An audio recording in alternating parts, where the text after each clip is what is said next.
এই দুটি ক্রাইটেরিয়া, অনগ্রসরতা এবং প্রতিনিধিত্ব বিচার করে বিজ্ঞাপন দিয়ে হিয়ারিং এর ভিত্তিতে এবং ফিল্ড স্টাডি করে যে ডেটা পাওয়া যাবে, সব মিলিয়ে কমিশন সুপারিশ করবে রাজ্য সরকারকে যে অমুক শ্রেণীকে সংরক্ষণের সুবিধা দেওয়া উচিত, সেই অনুযায়ী কাজটা হবে। এভাবে কাজটা বামফ্রন্ট সরকারের আমলে শেষ 8 মাসে হয়নি, তৃণমূল কংগ্রেস সরকারের আমলে 15 বছরেও হয়নি। 12 বছর মামলা চলার পর 2024 সালের মে মাসে নির্বাচনের মাঝখানে যখন কলকাতা হাইকোর্টের রায় এলো যে তৃণমূল কংগ্রেসের আমলে এবং তার আগে বামফ্রন্টের আমলে 2010 সালে যুক্ত সমস্ত ওবিসি অবৈধ, তখনকার মুখ্যমন্ত্রী মমতা ব্যানার্জি একটা কথা বলেছিলেন, আমি এই রায় মানি না। আমার পরিষ্কার মনে আছে সেই দিনের ভিডিওতে আমি বলেছিলাম যে একজন মুখ্যমন্ত্রী হয়ে কথা বলতে পারেন এই রায় তিনি মানেন না?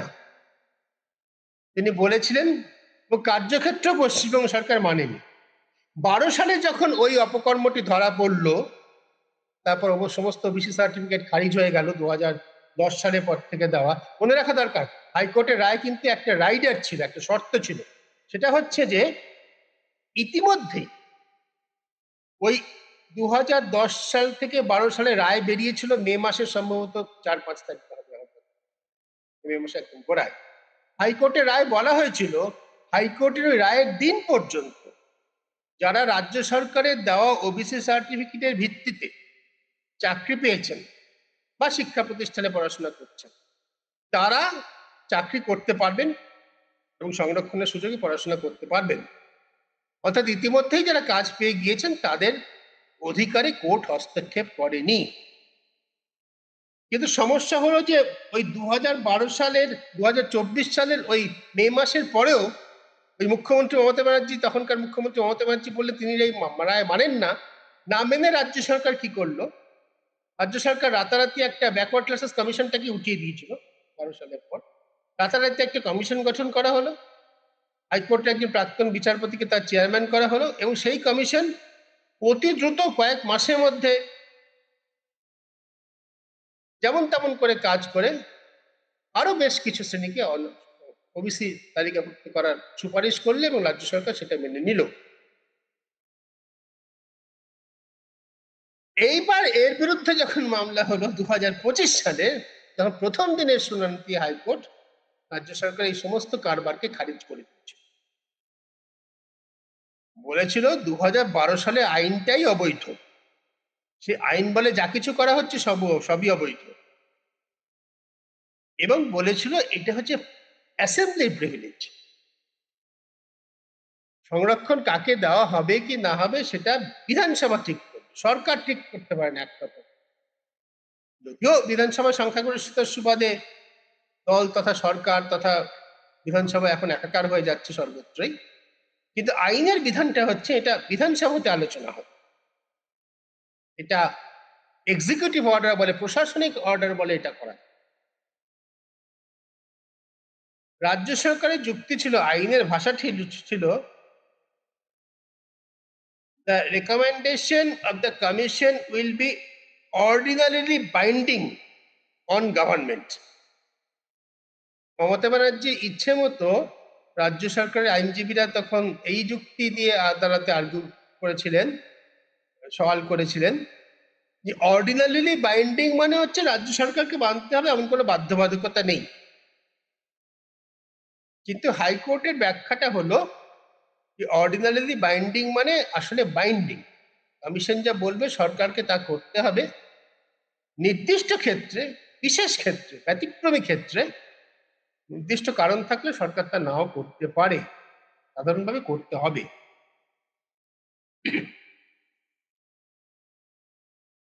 এই যে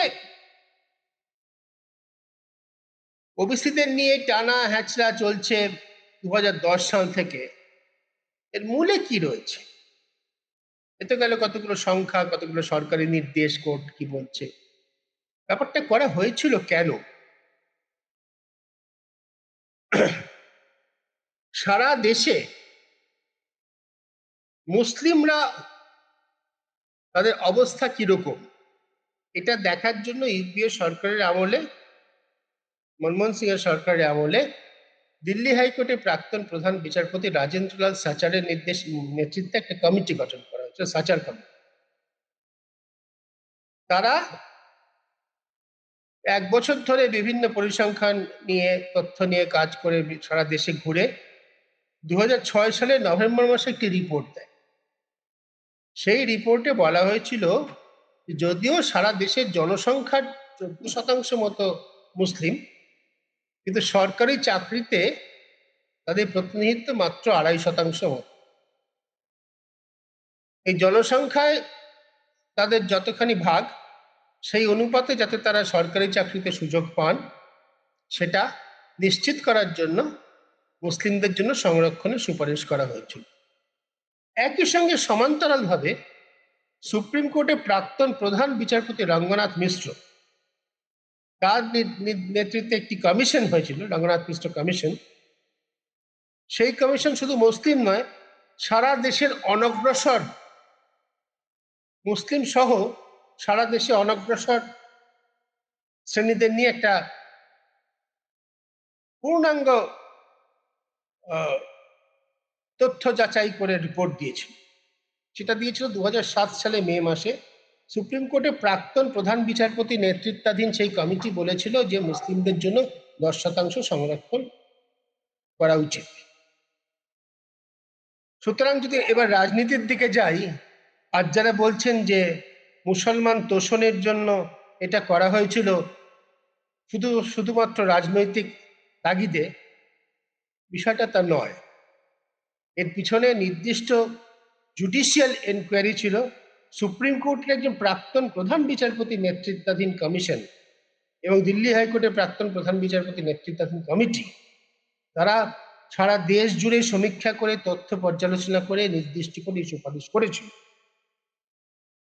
সুতরাং যদি নৈতিকতার প্রশ্ন ধরা হয়, যেমন আমাদের শিডিউল কাস্ট, শিডিউল ট্রাইব, তারা সংবিধান সম্মতভাবে সুযোগ পেয়ে থাকেন সংরক্ষণের, নৈতিকতার প্রশ্নে, স্পিরিট অফ দ্য লর প্রশ্নে বামফ্রন্ট সরকার যা করেছিল, তৃণমূল কংগ্রেস সরকার যা করেছে, তা অন্যায় কিছু বলা যাবে না। কিন্তু যেখানে তারা আটকে গেলেন, এবং যেটা বলছি যার জন্য গরিব ওবিসিদের দুর্ভাগ্য তারা আটকে গেল, সেটা হচ্ছে কাজটা করা হলো সম্পূর্ণ আইনকে বাইপাস করে, আইনকে পাশ কাটিয়ে। বামফ্রন্ট সরকারের শেষ 8-9 মাসে সরকার যখন টলমল করছে, নন্দীগ্রাম সিঙ্গুর পরবর্তী পর্যায়ে এরকম ইঙ্গিতই প্রায় পাওয়া যাচ্ছে যে এই সরকার আর থাকবে না, তখন তাদের পক্ষে দৃঢ় রাজনৈতিক সিদ্ধান্ত নিয়ে এটা করার মতো যথেষ্ট সময় ছিল না। কিন্তু তৃণমূল কংগ্রেস সরকার দীর্ঘ 15 বছর সময় পেয়েছিল। স্পিরিট অফ দ্য ল, তাকে যদি লেটার অফ দ্য লর সঙ্গে সঙ্গতি রেখে পালন করা হতো, তাহলে কিন্তু আজকে বাংলার ওবিসিদের কপালে এই দুর্ভোগ হতো না। দুর্ভোগ কেন বলছি? এটা শুধু চাকরির সুযোগ তো নয়, অনেক গুরুতর প্রশ্ন দেখা দেবে। যখন 2024 সালে মে মাসে হাইকোর্টের ডিভিশন বেঞ্চ বলল, সেই ডিভিশন বেঞ্চে ছিলেন বিচারপতি রাজশেখর মান্থা এবং বিচারপতি তপব্রত চক্রবর্তী।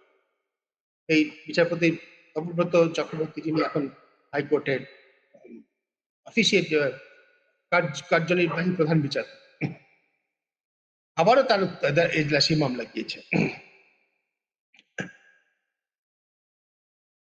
তারা যখন বললেন যে সমস্ত সার্টিফিকেট বেআইনি, যেহেতু 12 সালে আইনটাই বেআইনি, এবং সুপ্রিম কোর্ট তার উপর স্টে দিল না,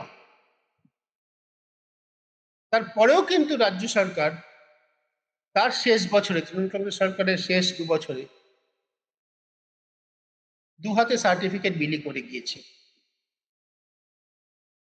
আপনাদের নিশ্চয়ই মনে আছে যে এই জটিলতার জন্য পশ্চিমবঙ্গের ওবিসি ছাত্রছাত্রীরা বিভিন্ন শিক্ষা প্রতিষ্ঠানে ভর্তির সুযোগ পাবেন কি পাবেন না, সর্বভারতীয় ক্ষেত্রে সুযোগ পাবেন কি পাবেন না, তা নিয়ে যথেষ্ট জটিলতার সৃষ্টি হয়েছিল। বস্তুত যাদবপুর বিশ্ববিদ্যালয়ের মতো বিশ্ববিদ্যালয়ে অ্যাডমিশন প্রক্রিয়াটাই থমকে গিয়েছিল এর নিষ্পত্তি না হওয়ার জন্য। তারপরেও পূর্বতন সরকার জেদ করে ওই যে মুখ্যমন্ত্রী মমতা ব্যানার্জি বলেছিলেন আমি এই রায় মানি না, তার সেই অকারণ অহেতুক জেদ, তার মূল্য দিতে হচ্ছে আজকে বাংলার গরিব ওবিসি মানুষকে। আমি বারবারই কেন বলছি এরা বলির পাঁঠা হচ্ছেন। এখন যেটা করা হয়েছে, গত সোমবার বিধানসভায় আইন পাশ করে যা করা হয়েছে, তা তো অবৈধ কিছু তো বলা যাবে না, অন্যায় কিছু তো বলা যাবে না, আইনের অক্ষরে অক্ষরে আইন পালন করা হয়েছে, কিন্তু তাতে অনেক জটিলতার সৃষ্টি হবে। গুরুতর যে